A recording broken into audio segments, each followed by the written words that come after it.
Terima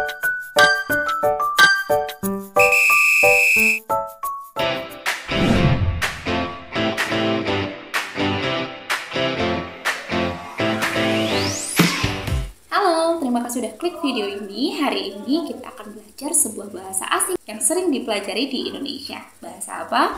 Mandarin.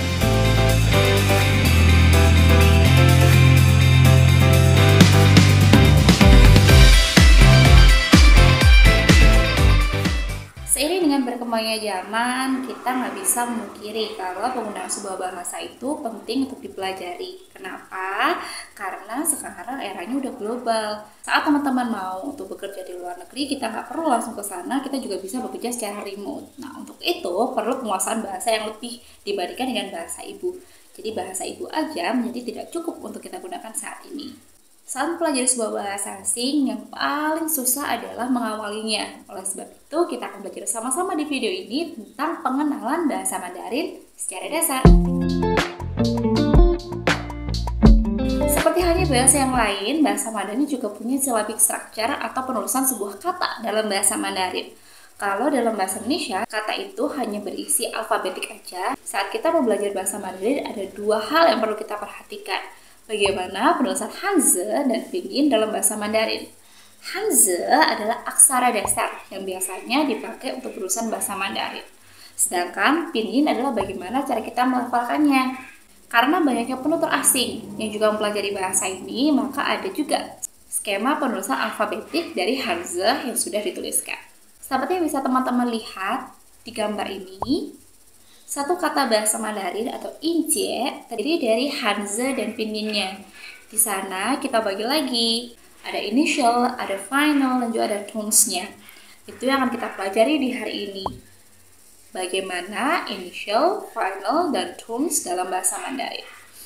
Initial berarti awalan. Nah, awalan kata dalam bahasa Mandarin biasanya terdiri dari huruf konsonan. Huruf konsonan atau biasa kita sebut dengan shengmu seperti pada tabel berikut ini. Lazimnya pengucapan huruf konsonan ini hampir sama dengan bahasa Indonesia kecuali huruf konsonan yang ditebalkan. Misalkan huruf B dan P. Perbedaannya di mana?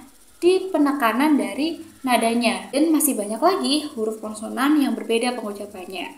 Selesai dengan huruf konsonan, kita juga punya yang namanya yunmu. Yunmu adalah sebuah huruf vokal.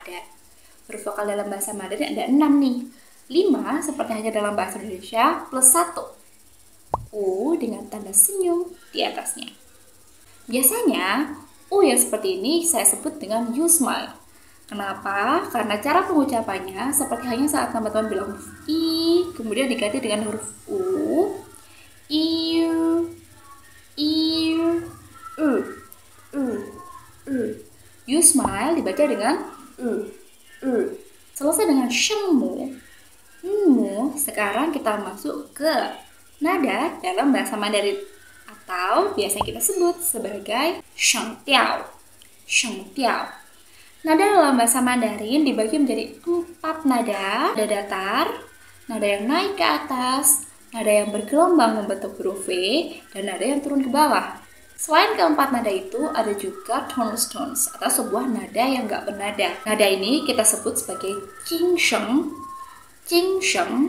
toneless tones.